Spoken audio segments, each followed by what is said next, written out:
like, I mean, that was a grind. And how long of a season of a grind was it for you?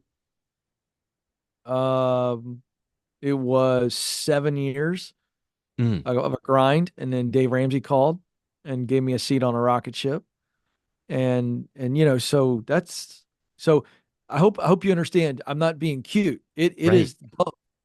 Um, Nobody just decides, that this is their dream and the vision for their life, and then they just go boop, and then it happens. That's awesome in Aladdin. It's a wonderful little story. Rub the lamp, get your three wishes. You know what? That just doesn't happen. And so, even in the pursuit of the very thing you love, there's a lot of pulling your boots up and grinding. You do what you have to do so that later you can do what you want to do. Yeah, I think that's so But good. to your question, there is, in fact, meaningful work for everybody. Mm, There is. What Yeah. Mother Teresa did was meaningful to her, yeah. it was not glamorous. What's up, and welcome to the Young Adults Today podcast and YouTube channel. I'm Josiah Canely, one of your hosts. And this is a place where we have conversations on the faith of the next generation and reaching young adults in our world today. And we sit down in just a second with Ken Coleman, America's career coach, on finding work that matters and that you're wired for. And so, man, this is an incredible, encouraging conversation, which is brought to you by our generous partners at GFA World. They have a paid apprentice program, 6 months long, in Dallas, Texas, to understand God's heart for missions with every nation and every generation. Man, you can check out the link in the show notes. And we're going to see a lot of you later this week in Irvine, California for the Young Adults Today West Coast Leader Conference. So be sure to say hello if you see us there at Mariners Church on August 15th and 16th. And check out our events at youngadults.today. On to the show with Ken Coleman. Here we go. Happy Monday, everybody. I was created to use my talents of communication, imagination, justice to perform my passions of leading, making, protecting, to accomplish my mission of creation by producing new things and new ideas. I love it, guys. I'm Josiah Canely. I was created to use my talents of instruction, persuasion, imagination to perform my passions of leading, promoting, and performing to accomplish my mission of influence by producing change and progress. And we are joined today by Ken Coleman, our friend. Ken, welcome back to the Young Adults Today podcast. Hey, good to be with you too. You guys look happy and healthy, and you guys are always fun to talk to. Well, we are thrilled to have you, and we are thrilled. We actually took this assessment. So, what we read at the very beginning of is our purpose statement, more or less, of what we discovered and how we uncovered that is actually through your new book, Ken, which was super fun, not only to read, but when you get results on yourself, I don't know. I just geek out about that stuff. So, I'm appreciative for what you've done, what your team is doing, and hopefully what the listener can lean into today and maybe uncover and discover some things that they were created to do to change the world around them. I love it. And the listener and the viewer, I am literally pulling out your purpose statements, the two of you, so that I can have all this. This is like having inside baseball. So fun. Well, welcome to the show. We're Yes, having I'm fun. fully focused. I'm just trying to get to it. So okay, I got it. All right. So fun. Welcome to Inside My Brain. This is what high functioning ADHD looks like. That's okay. Just rummaging through files. It's okay. Well, I mean, go there, Ken. It's 2024, summer. Let us pick your brain. What are you excited about and learning about in 2024? I'm learning more and more about me. Um, and that sounds really gross. It's not. I think self awareness is a superpower, Yep. and it's not self focus. Now, self focus is narcissism, and that's ugly and nasty. But self awareness is really huge, and because I'm in some interesting transitions in my life, our first child going off to college in a month and a half. That's its own really interesting. We've not navigated that before, so it's a first time transition. I'm hitting a pretty big milestone in age coming up soon, and that's an interesting dynamic. There's just some interesting and I think very natural psychology around that. Um, just hit 10 years at Ramsey, a decade, Wow. and still more I want to do. And so in a season of, and we're doing some fun things like in my work, which I can't talk about yet, but doing some new things, trying some new things, recreating, pivoting. There's some of that going on.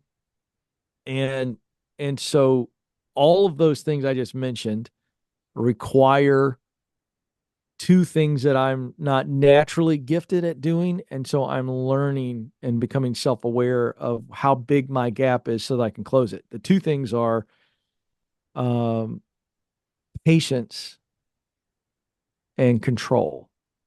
And I don't have a lot of patience and I try to have too much control. And so that's what I'm learning. I'm learning why, you know, what's underneath my desire to control. And I'm learning how to wait actively. Patience is not sitting around, patience is an active thing, but there's a difference between uh, being patient and just waiting around. And patience is really hard because it is active. You get up, you're still pursuing, you're still moving forward, but you have to wait on the results. There's some timing things that I can't control the timing. So that's where patience and control are colliding right now in my life. And so just learning how to navigate that with some maturity. I love it. I think we can relate. I can relate to those words, even in the age and stage of which we are. But also, I think for our listeners, they're navigating, what does my future look like? How do I save money? Where do I go to school? Like you have a young adult who's going to be entering into the college years, and then that's going to transform into the workforce. And a lot of our listeners are up against those things of all those different questions of, how do I poise myself with grace in the process of becoming? And how do I do that well with the season that I have, the resources that I have, and the age that I am? So a lot of our listeners are leaders that are kind of just leaning into some of those seasons of their life as well. But knowing that trends are always changing, the generations coming up, like they're doing different things than what the generations have done previously. And I'd just be curious, how are you seeing trends change even as like Gen Z emerges into the workforce? What have you been Well, seeing that's here's an interesting trend. According to the data, Gen Z is craving leadership. They're craving relationship. The millennials, the generation before them, the data that was kind of dominant about that demographic was they were moving, quickly. They were transitioning a lot. They wanted to move fast. It's interesting that we saw like a financial movement really grow among millennials, which was called FIRE, the FIRE movement. It just means financially independent, retire early. So this was a millennial thing. And they were working like crazy, not living at all, saving, just extreme saving, extreme working with the goal of literally stopping working at the age of 40 and live this better life. So it was a reaction to what they saw. That was an interesting millennial dynamic. What we're seeing that I think is interesting to your question with Gen Z is they are the phone more so than any generation. They have been raised on the screens. Mhm, Their primary mode of communication is not verbal. mhm. So what we're seeing is they're craving relationship and leadership. In other words, they don't want to work from home as much as other generations because they've also been coddled. They were isolated because of COVID, because of screens.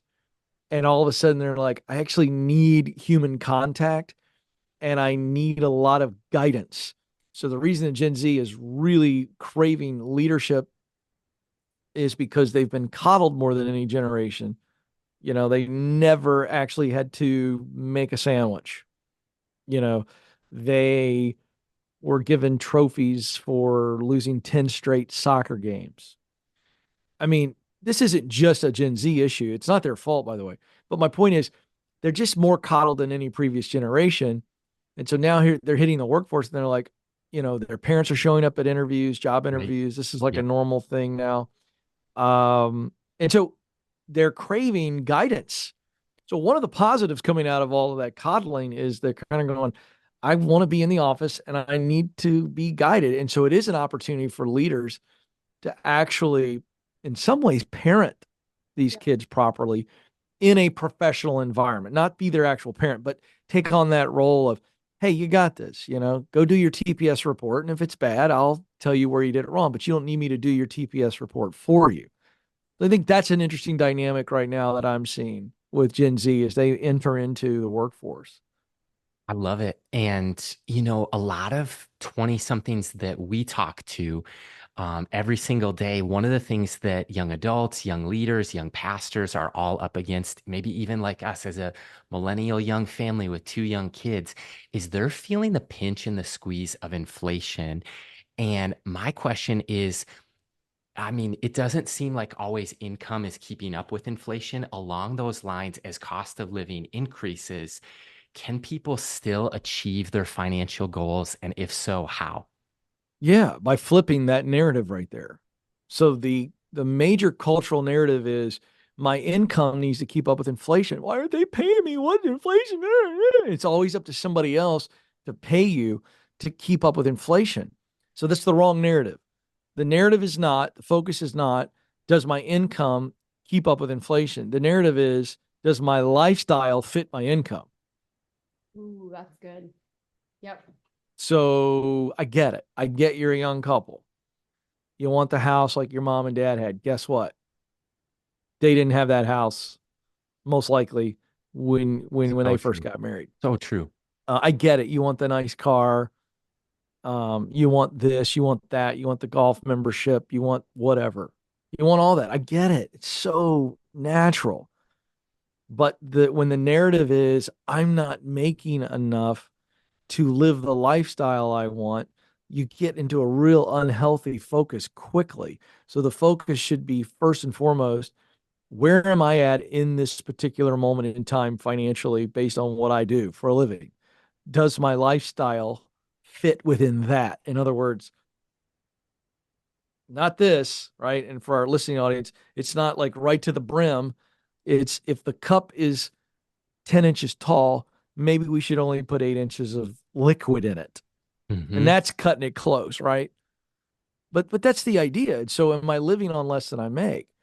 Now I can address the issue of I want to make more money, but I'm not going to be stressed out of my mind um, and have no margin in my life, um, and then be able to properly focus on what I need to do to actually advance in my career.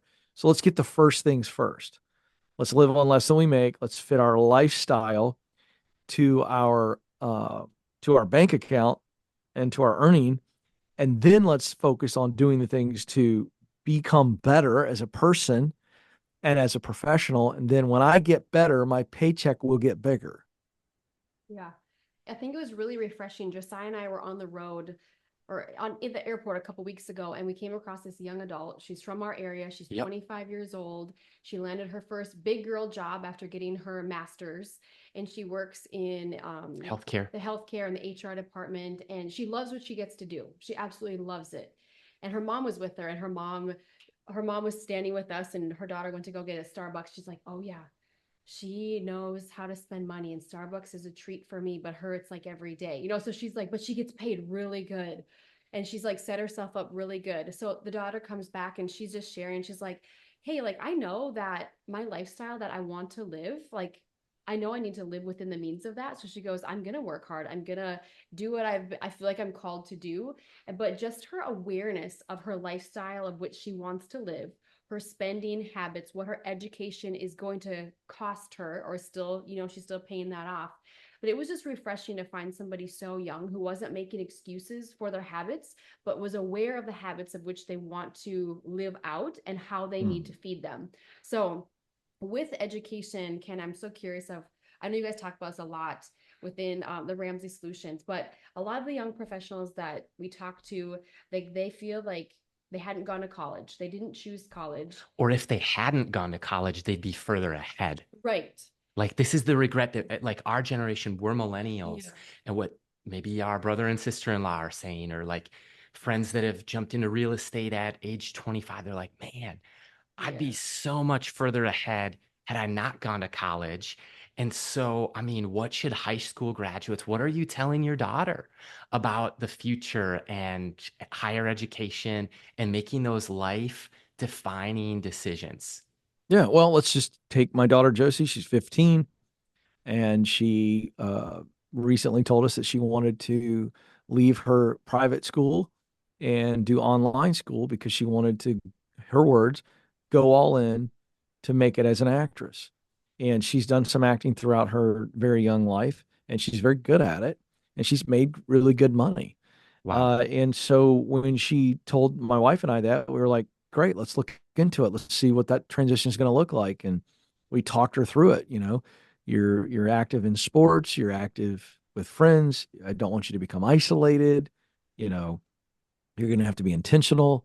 Uh, we're not just coming home to do online school, and you're going to need to do some training and some things of that nature. And she's done it, and she's made uh, really good money. She just bought a miniature golden doodle on her own, $1,500. That's a big purchase, It is. but It is. but she had the money. And she came to me and said, Dad, I want a puppy. And I said, you're not getting the puppy from me. And she's like, what do you mean? I said, if you want this puppy, you have to pay for it, because I wanted her to let's get an early life lesson that, she had like 3 grand in her bank account. That's really good money. That's off of 2 gigs. But at the same time, you're going to spend half of it. But it's like, it's your deal. So anyway, proud of her. And I'm sharing that because this is a kid who, when she brought this to us, we talked about the big picture beyond the things I just mentioned. I also said, well, you don't need to go to college to become an actress. And she goes, I know, I don't want to go to college. And I was jumping up and down, not because I'm anti-college. My oldest is going to college, but I have a two-part question that I give parents and young people on this future of education question. Is the college degree the only way to do the thing you want to do? In other words, it's the ticket you got to punch. So if you're going to the medical field, you gotta have a 4-year degree, and then you gotta have a grad level degree. We understand that. Okay. But if you want to go into film and television production, I told my oldest son, you don't need a degree. He's going anyway. We'll see if he ends up listening to the old man or not, you know. And I've sat him down with very successful producers that I'm blessed to be friends with, and they've told him the same thing I've told him. But I'm a prophet in my own town on that one. Okay. Hmm. But Hmm. the reality is that if you don't need a college degree, if it's not the only way, then you shouldn't do it. And then the second question is it the best way? Sometimes it is the best way. If it's not the only way or the best way, there's another way. And especially in 2024, and it's a lot less time consuming, and it's a whole lot less money. So that's the litmus test, the framework that I walk through it. So what should we be doing to answer your question with young people? Helping them learn who they really are and how they're wired and what makes their heart beat fast, what they're really good at doing, and help them ideate even at 15, 16, 17, 18. Doesn't mean they got to make their career choice that early, but some can. Some can actually do it. Some kids just know. So as parents, we want to help them with that self-awareness of what they're good at doing, what they enjoy doing, and what results motivate them. And you can begin that conversation even in middle school and begin to create a framework there where the kid doesn't have this pressure to make a decision about a school and a degree, but gets to actually go, who am I? What am I interested in doing? How could I possibly do that? Where could I do it? What would it take? And let them begin to soak in the process of what it takes to get there to do this thing. They want to go into nursing, have them hang out with 5 to 6 to 7 or 8 different types of nurses. Totally. If that's what Josie said, then my whole goal would be, all right, you're going to hang out with a labor delivery nurse. I'm going to pay for you to go to lunch with her. All right. And you got to do a book report on her life, her career. The best part of being a labor delivery, right? The little sweet babies, the first time mamas, whatever she'd say. All right, now we got to go now you're going to go have lunch with an ER nurse. And we're going to talk about that reality. Hmm. And now we're going to go talk to a NICU nurse. That's a whole different ball game there. Wow. Little babies fighting for survival. Right. Mom and dad in those dark days. Like, you understand what I'm saying here? And if Josie's having lunch with all those different types of nurses, a couple things are going to come out of that. I'm pretty darn sure that just the basic question of, do I really want to be a nurse, is going to be answered. And then I feel pretty confident that she's having an idea what kind of nurse she wants to be. This is what parents don't do enough of. And if we just let our kids ideate and them actually investigate what they've ideated in the form that I just described, we'd have a whole lot less stressed out kids, a whole lot less student loans, I suggest. Oh my gosh, we're super passionate about all those things. And you've been a part of our journey, whether you realize it or not, since I was single when we met, and then Micah and I met, and then we got engaged. We showed up to a smart money conference put on by you and Dave Ramsey. We won some of Dave's money. We went on our honeymoon and got to go, I think it was parasailing, because of that That's cash fun. winnings. And then, you've been on the podcast a couple of times, and I just think of the guys that are in my Thursday morning men's group. And I think of a few weeks back, my heart went out to a lot of, and shout out to like guys like Nick and Matt and Tim and Landon and a lot of the other guys, but almost 100% when we got to prayer requests Thursday morning early, we had read scripture and then we just started praying for each other. Almost all the guys went around and said things like, I'm in a toxic work environment. I hate my job. I find no fulfillment or passion in what I'm doing. And I'm looking for a new job. And so that's when I was like, okay, I texted him in our group me. I'm like, guys, listen to our last conversation with Ken. He's America's career coach, but he just had a new book called Find Work You're Wired to Do. And this is what so many people are looking for. Because I don't think Mhm. that small group is isolated. I think that's a pretty good case study of a lot of people who are chasing the American dream. And that's not the important part.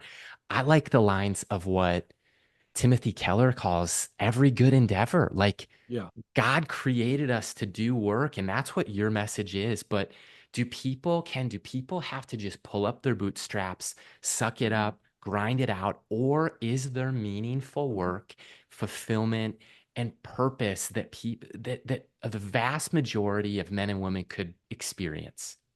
Yes. Yes to both of the questions. There is a season where you will have to suck it up, pull your boots up, and grind it out. Okay. So I don't want to miss that. I love how you set that up, but I actually think it's not one or the other. It's going to be both and.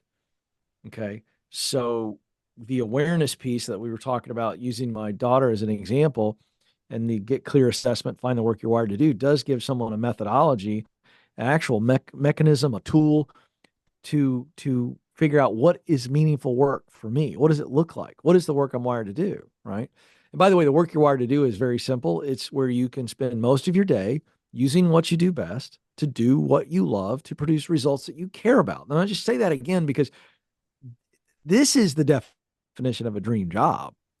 It's not, about status and money. It's about the chemical feeling, the true chemical feeling going through your body because you have established what flow looks like, which is an actual, a lot of research done by Mihai Csikszentmihalyi on flow. He studied it for over 30 years.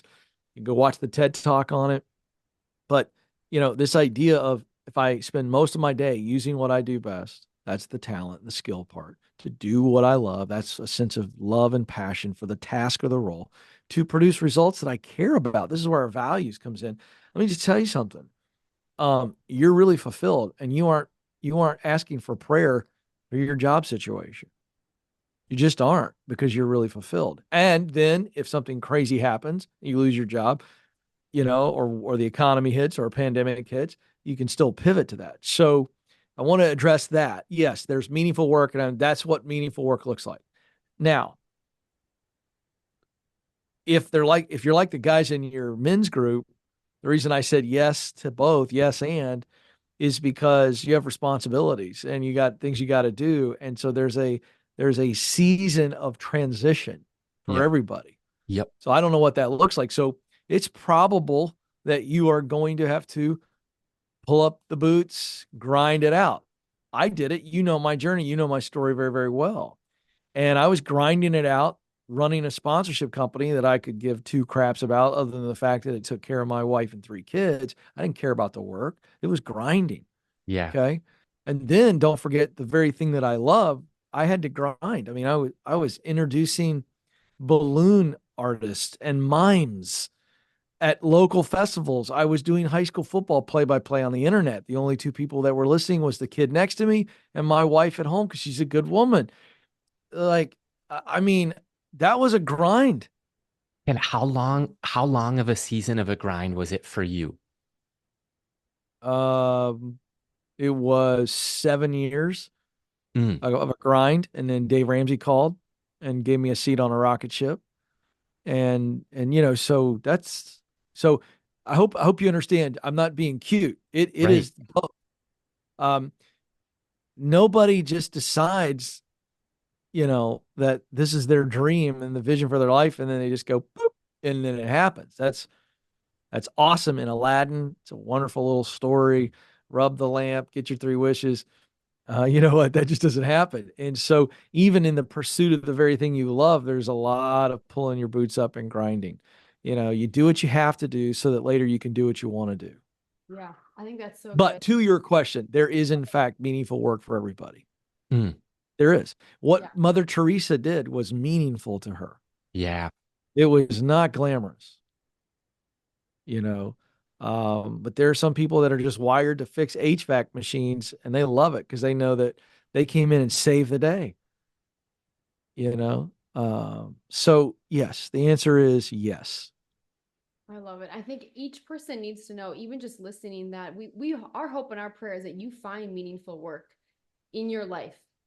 And Josiah and I look at each other almost every day. And we're like, how do we get to do this? Like, this is the best. Like, how do we get to do this?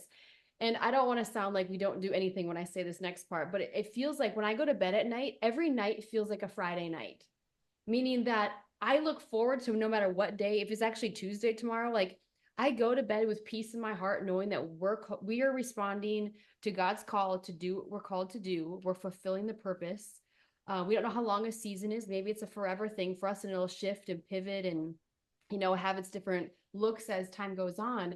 But when you wake up and you don't have to say I have to go to work, like I get to go to work, Yeah. that is the most freeing feeling I think I've ever felt. When I was about 22 years old, I remember stepping into the where I was working at a church with young adults and interning and all these different things. And I'm like, wow, I finally feel like I don't have to go to work. Like I get to go to work. And like, what does today have in store? I'd ask myself that every single day. Mhm. Like, what does today have in store? Lord, what do you want me to do? And help my time, my talents, and my treasures come into light. And I want to be able to utilize those for your kingdom and for those around me. So And I want to say yes and amen to everything, but I relate tremendously to what Ken's journey of those 7 years. Like, man, it was probably 2017 when I was in a job that at one point was my dream job. mhm, But weird to say, there was more in the tank. I wanted to do some new things, and it was one of those you can stay, but you're hitting a wall. Like it's not the answer. It feels like rejection. It just means not here, not now. We talked with you about mhm, that. And then, man, it was 5 years on a college campus doing a ministry. That was for that season amazing. And now we're 2 years into a nonprofit that 18 months of it was grueling, like launching mhm. something new. But we are in that, like it took 5, maybe 7 years of like, oh my gosh, late nights, stressed out. Are we going to have enough to pay some of the bills? Like there was that side of it too. For sure. For sure. And I interrupted you, but No, I you're just fine. wanted to jump in on that because, like, the quick overview for you, Ken, and for the listener of like young adults today, we have camps for young adults, conferences for leaders, and then podcasts like this one for young pastors and young adults who want to ask the questions of faith and life and adulting, Mhm. relationships, finances. And I mean, getting into our get clear career assessment if we can, we've got ours here. Yeah. Which Well, if I want to you say this while you're pulling that up, because you've got a big faith component to your podcast and to your audience. One of the things that I want to point out is I think in the ministry world, one way to connect with young adults is to connect on this topic. Yeah. It's a great way to start a indirect communication about their faith when you can start talking about their future based on how they're wired. this young generation is very individual, and they're like, and but by the way, I mean, we're seeing the headlines, and I'm not taking us this direction, but we see a lot in today's world about identity, Yep. right? Yep. And I will tell you, um, you see someone who is clear about their identity as it relates to what we're talking about, their ability to make a contribution to the world, probably help them in some of these other areas where they're looking for a new identity. And Mm. I mean that, Yep. because every person on the planet desires to make a difference. There's a couple things I just know about humans you don't have to teach. You guys are parents of youngsters. You don't have to teach a kid how to say no. Isn't that There's wild? it. Am I right? They just at some point one day they make it really clear, Micah. No, I mean I don't want what Mama's telling me to do or giving me or whatever. You don't have to teach a person to say no. The other thing you don't have to do is teach a person to wonder in the middle of the night, what should I do with my life? Mm-hmm. Fascinating. So anyway, I wanted to put that out there. I think there's a great ministry component to talking to young adults about their future. Which is why we asked you to be here today. And we acknowledge you for showing up on this podcast today, but every day on the Ken Coleman show. And I just felt like so many people in our ministry have been asking Yeah. us like these questions. So that's why we wanted to talk to you. And like Micah and I can kind of be the guinea pigs. We both took the Get Clear career assessment with the caveat that it's like, there's dreams in our heart. There's more that we want to do in making a difference, but we've taken the leap in I think at least the right pool or the right Yeah. direction. Yeah. And For you guys, it should be very confirming, you yes, know, for you and what you're doing now and where your heart is. So yeah, take it away. I'll go wherever you want to go. talk us through like the three components to Yeah. land that purpose. It's like you Yeah. want people to Yeah. understand a few things. Take us there. Sure. Well, I talked about it earlier. So the three wires. Okay. So the new book is Find the Work You're Wired to Do. It's nothing more than a coaching manual to use your assessment results. So what the assessment measures are three wires. We're going to call them wires, how you're wired. First is what you do best. That's your talent. Everybody comes in the world with some talent. Think of it as a ball of clay. And through education and experience, learning and doing, you can mold that clay just like the potter's hands does. Just molds that lump of clay into a very usable, functional vessel, right? Or tool. Okay. So that's the first wire. What I'm good at doing. This is the talent thing. This is where we get a lot of the ideas because we shouldn't try to do something we suck at unless it's a hobby, right? So I do golf, but I do it badly. But I'm not trying to make a living at it, Right. right? It's a hobby, it's releasing, it's an exercise, it's community, it's you get it. All right.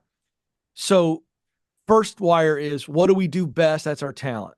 And we can shape that talent into really, really impressive skills. The second component or wire is passion. I chose that word because it speaks to the root word of passion means to suffer. Hmm. And if I'm willing to suffer through failure, rejection, we know that you are absolutely wired to do this thing. You're passionate about it, right? It's the craftsman who is willing to suffer a lot of frustration in trying to build that perfect chair or whatever, right? If we're willing to suffer through hardship to become better at it, ding, ding, ding, we know we love to do it. The third wire is a sense of mission. And this is, again, what results motivate me. In this assessment, I went and did all this research and studied intrinsic motivation, which just means I'm motivated to do it because I want to, not because of reward or punishment. Yeah. So in parenting, I've got three teens. My two boys, left to their own devices, would live in squalor. You know, Teenage boys are disgusting. I can say that because I was once a teenage boy and I too was disgusting. But, they clean their room only when I say, if you don't clean your room, you're not going out with your buddies this weekend, you know?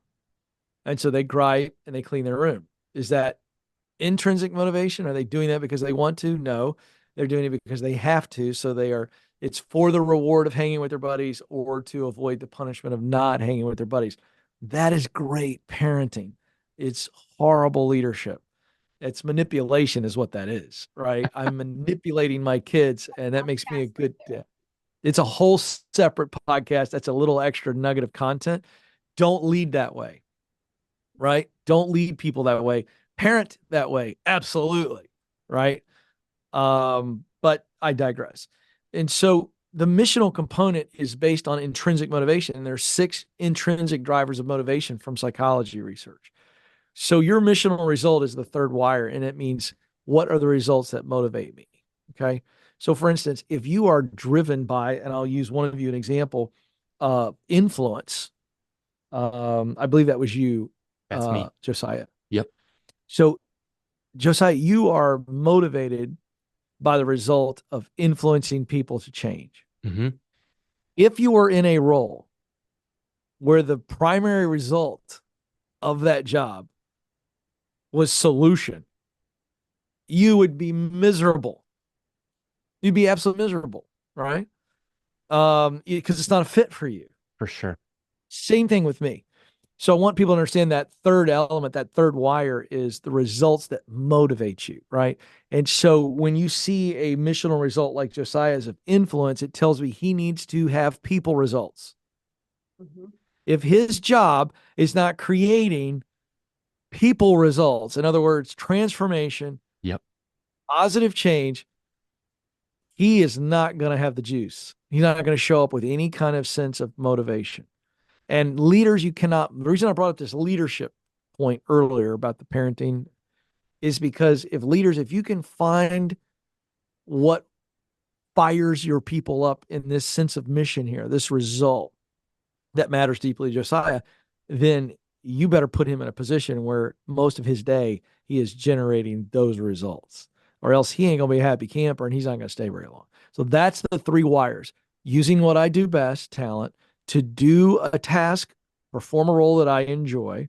I just love the role, right? So communicating, coaching, whatever, right? To create a result that matters to me. So, give you a quick example in my life. When I started out early on in broadcasting, I did go the route of sports broadcasting first because I do love sports and I love to talk about sports. But once I got in it and started doing it, I realized that that piece was missing. This missional result was missing because that is a form of entertainment. So, the result that sports broadcasting or sports talk produces is entertainment. Yes. For sure. But the kind of broadcasting and communicating I do now creates a very different result. And it creates Right. a result of equipping. That's good. And so understanding that is the key to that. Oh, like Micah, you're talking about going to bed and going, I'm fired up the next morning. It's because you are producing a result that pulls you back in, even after a long day, a Mhm. tiring day, pulls you back because you go, I get to contribute to the world this thing that I care about contributing. Does that make sense? Totally. Yeah, that's so good. My next question is really 2-part. The first part is looking at Micah's results, her talents of communication, imagination, justice, to perform passions of leading, making, protecting, and to accomplish her mission of creation by producing new things and ideas. Micah's dynamic, and I feel like one of the things that with stewardship is empowering those around us. And Mhm. so, I mean, talk to me as a spouse who also who happens to we happen to work together. How can I get behind with rocket fuel what Micah's goals and Micah's needs are to help propel her forward? Well, because you are in a unique situation where you guys are spouses, but also co-workers in a very missional organization, Mhm. then I honestly think both of your purpose statements should be plastered front and center on your mirror, Mm, Good. to where it gets to the point where you go, okay, um, Micah is motivated by creation. You're motivated by influence. So, um, right out of the gate, we go for us to be a great tandem. yep, I need to let Micah run lead on creating the products, resources, engagement with the customer. I'm going to let her lead. Doesn't mean you're not involved, but like she's motivated to create, Mm-hmm. and you're motivated by influence, right? So if you're doing too much creation, you're not going to have the juice. But when she creates, so she's driven to create, and you're driven to then take whatever is created, and I want to apply that. I want to get in, I want to be front and center with people. And I actually know you. And I mean, anybody who listens to your podcast or watches you, you're such a people guy. I mean, it's bananas. You look at your top talent of instruction, persuasion, and imagination. Now, listen, you're very creative too. Mm-hmm. So it doesn't mean that you're not involved in the creative, but understand she's motivated by the end result of we've got this thing. For sure. We ideated, but we need something at the end of this ideation. She needs to see right. What did we create? You are just all about the influence. So More you're like, anecdotal, more stories, people, yeah, transformation, yeah. change. So you guys could sit there and ideate a product or service for your nonprofit. And if you're not careful, you'll ideate on it and go, oh, I just want to talk about it and go do it and sit with people and show them how to. And she's like, we need to actually have something. Does that sound right? That is dead on. Yes. That's where your tension is. Yes. Okay. Yep. So Micah, same thing on you. You got to realize he can't wait to leave the ideation session and just talk to somebody about it. Oh, And I you're know like, he has his people. It's like 3 hours later. I was like, dude, you could have watched Titanic. How long did you talk about that one thing with your best friends? Like, that's right, exhausting to me. I'm like, let's get the creativity going because I'm also an implementer. So it's like if you tell me a dream and a vision, I'm like, what do we do today? Not what do we do a month from now? But I right. think Josiah's Whereas really he good at needs to take the idea and bounce it off of about yes, several people yes. and see how it feels, But I right? can put Because pieces he's together and then he executes the right. style of deliverance, I think, which is a Yeah. like kind of closing for me because I kind of can leave projects loosely not Yeah. completed if Mm-hmm. I'm not Yeah. careful. Mm-hmm. I agree. So what you guys, this is all just awareness of each other, self-awareness first and foremost, that gets you hopefully to a maturity where you can go, okay, this is where I thrive. Because remember, this is all positive. What I love about this assessment, there's some information here will tell you be aware of your talent traps, because there's always an ugly side to a really positive side. Be aware of your passion pitfalls, your missional missteps. We do give you some insight here, but largely this is all about let's focus on what we're really good at doing, what we enjoy doing, and what motivates us so that we create a seat. You guys have created your own bus, but it's really important that you guys are sitting in the right seats on your little bus, Right. or Yep. you two are going to drive each other crazy. 100%. And so we want to go, okay, where's Josiah operating at his absolute best? And where am I operating at my absolute best? And so once we get that, we go, okay, now how do we make sure that we're both doing that together within the organization? And that means you eliminate and you delegate, you Mm-hmm. know, for the stuff that you both aren't at your best at doing or that drains you. And now all of a sudden you guys are a super duo, and people are just like, how do you get along? How do you get along and run an organization together? Well, you're going to have your relationship stuff anyway. Okay. But boy, oh boy, it makes it a lot easier to deal with relationship stuff when professionally you guys are really blending well. Yeah. So that's how I would use these results. Here's a random question. Protecting is one of my top three. Is protecting Yeah. a form of advocating? Yes. Yeah. Okay. It's funny when you create an assessment like this, you got to create words. And Totally. it's like, it's really, boy, you talk about a mental drain for me. I was like, Synonyms. how do I, yeah, because people are going to go, well, I think protecting means physical protecting. So for instance, a police officer, Yep. you could see them score high in this passion. But in your case, the protecting, and by the way, I'll I'll read it because in the assessment results, it takes on a little bit more personal application than just the word protecting. So this is actually a live coaching session here. So Mike asked me this, I'm going to go, okay, so here's what I wrote down as a summary of the passion of protecting. You're passionate about defending the vulnerable or shielding people from danger. Your deep desire is to make sure that people, things, or causes you care about are safe and protected. You're highly aware of potential threats and work hard to diminish those threats. I'll stop there. That's just half the description. When I read it that way, does that now make even more sense to you just using that language? Oh, totally. Yes. I would Okay, agree. so tell people why that makes a little bit more sense to you. And you first go, what does protecting mean? Is that a form of advocating? But what words stuck out to you in the cause that you guys have created this nonprofit to advance?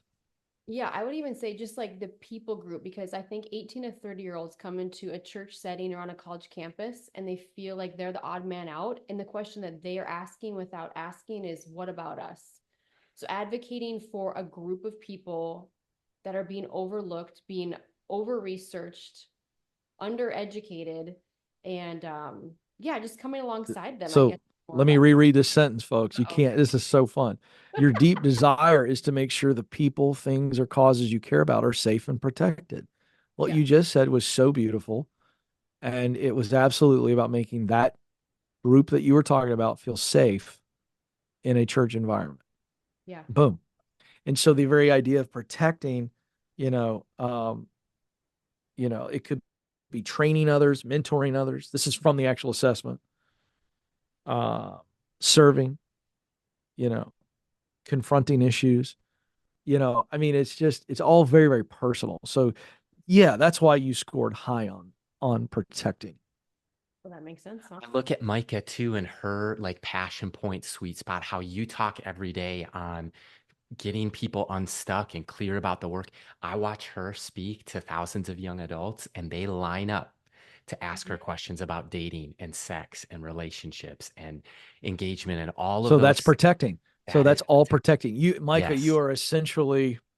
you are the blinking yellow light and the construction sign that they put in the road to say, watch out, pothole here. You're kind of going, hey, pay attention, listen, there's danger ahead, and you're trying to protect them. I love that. That's fun. So Thanks for Ken, saying that. I think we'll put 5 minutes on the clock and we'll just ask you Okay, five rapid fire questions. That's how we okay. close. The first one's different because you talked at the top of the episode, what you're learning is patience and control. And I so deeply resonated with what you said about that. Like, what would you tell your younger self about patience and control? That patience is the secret weapon to living a life of purpose. It really is a secret weapon. There's a tension between patience and persisting. There always will be. Um, and learning that patience is an active state, not a passive state. And that's what I would tell myself, to really understand that you're getting up, you're sowing seed, you're doing the thing, use whatever metaphor you want to use. You're getting up, you're getting after it. And and you aren't sitting around waiting for someone to discover you. You aren't sitting around waiting for somebody to tap you on the shoulder and hand you this beautiful life. You're doing all the things. And it is the act of doing and doing and doing and doing that will keep you in the place that you need to be so that the right time happens. So you've heard me say this before. If I'm in the right place and I stay in the right place and I keep showing up in the right place, the right time will eventually happen. Mhm. Hmm. you know. So I think that's not rapid fire. I'm trying to be rapid fire. That's what I would say. Okay, question number two is kind of a caveat. You've been on staff with Ramsey for 10 years now. What is Mhm. one thing that has surprised you the most about yourself the last 10 years?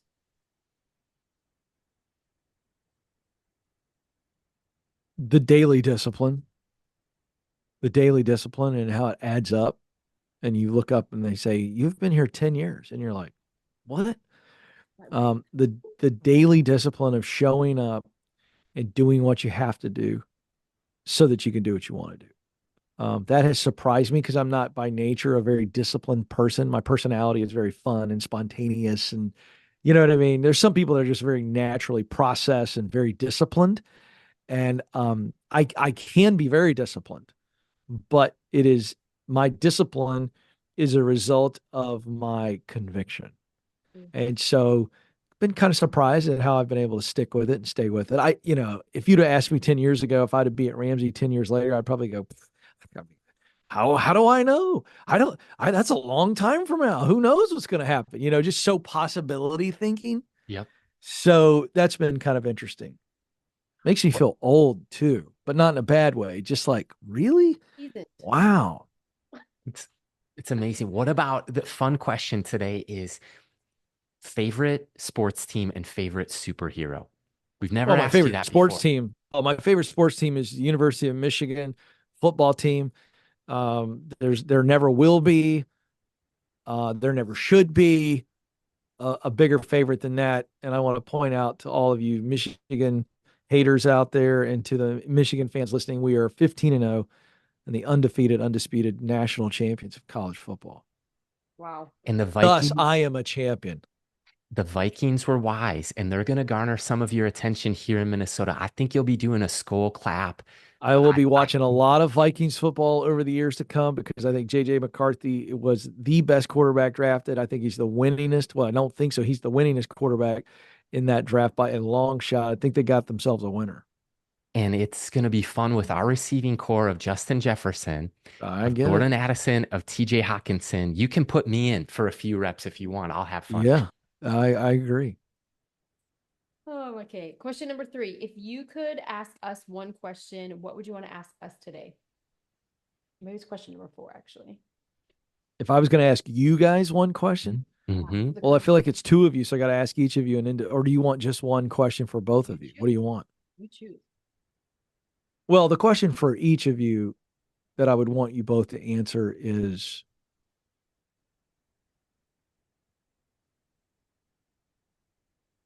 in what area of your life do you need to burn the ships? So this phrase comes from the story of a Spanish conquistador who uh, sailed up on the Aztecs in Mexico. I believe it was Mexico, but he sailed up. This is a real thing, and he was going to conquer the Aztecs. And when he got there, quick assessment realized that he was way outnumbered, and yet he was kind of like, "We're still going to do it. We're going to go for it." And he ordered that his men burn their ships with the idea that the only way they were going to make it home is if they won the battle and stayed alive. And that's a pretty maniacal move there. I question that as proper leadership judgment, but boy, it's a powerful metaphor. And I do think that we all get to a place in our life, and I think we need to be constantly asking that question. So that's my question. Where in your life? And it might be in your physical life, might be in your spiritual life, might be in your relationship life, might be in your mental life, might be in your emotional. I think those are your big categories.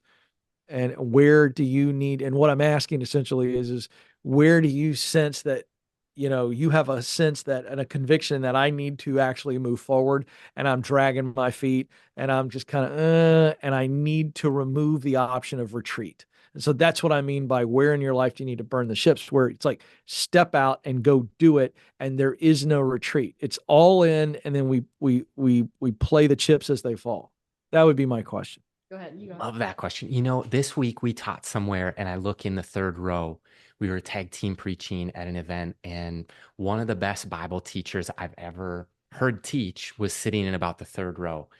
And I was doing great and I was ready to go. And then all of a sudden, I began self doubting and questioning my own theology and what are they going to think when people got Yeah. saved that night on Monday night. And so I told her this on the drive home. I'm like, I need to stop caring about what other people think or certain people think because the message wasn't for him. Like, it's great that he was there, but at the end of the day, if they wanted him to preach, they would have booked him.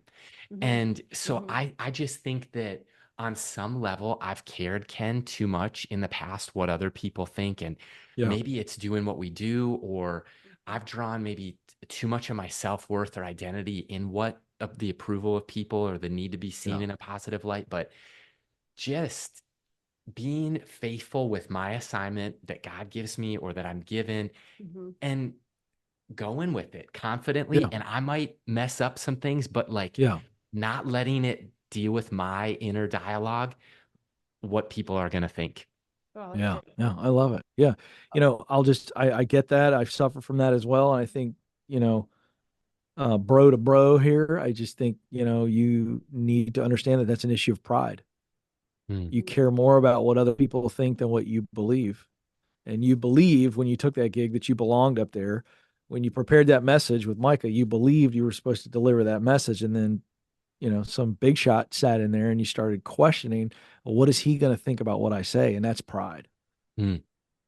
Thanks for sharing that. I need to submit Bro, that. And only because yes, I deal with it. I mean, that's not a yes, critique. yes. That's what I've learned. It's what I need to hear. Oh man. Yeah. Who cares what he thinks? Who I think that's cares? the first problem. I don't care enough.